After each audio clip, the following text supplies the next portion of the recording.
CIST une vie simple que menait Guy Marchand dans sa modeste maison des Alpilles. À ses côtés, son fils Jules, qui en dit plus sur cette cohabitation. CIST le 15 décembre à l'âge de 86 ans que Guy Marchand est mort. Noël approche et ce sera le premier sans leur père pour les deux enfants de l'acteur, Ludivine et Jules. Le mardi 19 décembre, les deux enfants de Guy Marchand, Tila et Ous avec sa première femme Béatrice Châtelier, ont fait part d'une nouvelle à l'AFP, après qu'il se soit éteint paisiblement à l'hôpital de Cavaillon dans le Vaucluse.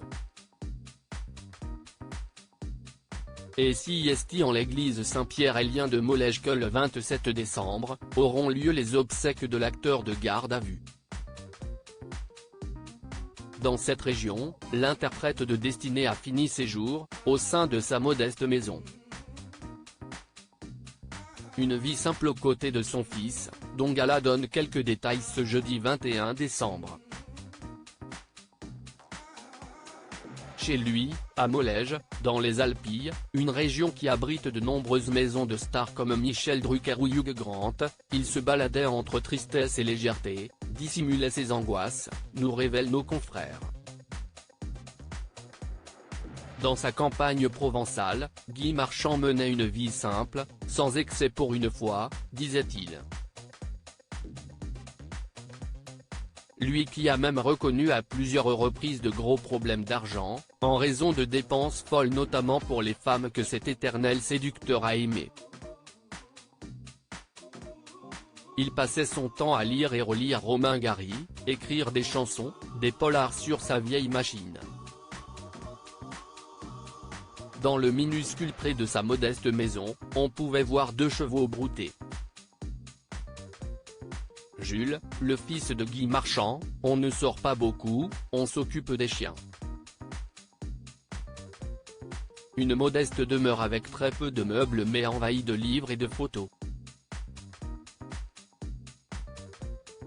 CIST au sein de celle-ci que Guy Marchand cohabitait avec son fils Jules. Ce dernier avait rejoint son paternel à la fin du premier confinement, en mai 2020. Il y a chaperonné son géniteur, qu'il décrivait comme souffrant de sa solitude. En prenant soin de son père, il lui a permis de se sentir moins seul et couler des derniers jours plus heureux. Ensemble, ils ne sortaient que peu, s'occupaient des chiens, montaient à cheval le week-end et regardaient de vieux westerns le soir.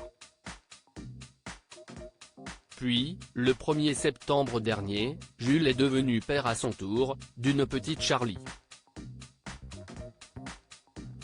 Le dernier cadeau à un grand-père heureux et apaisé.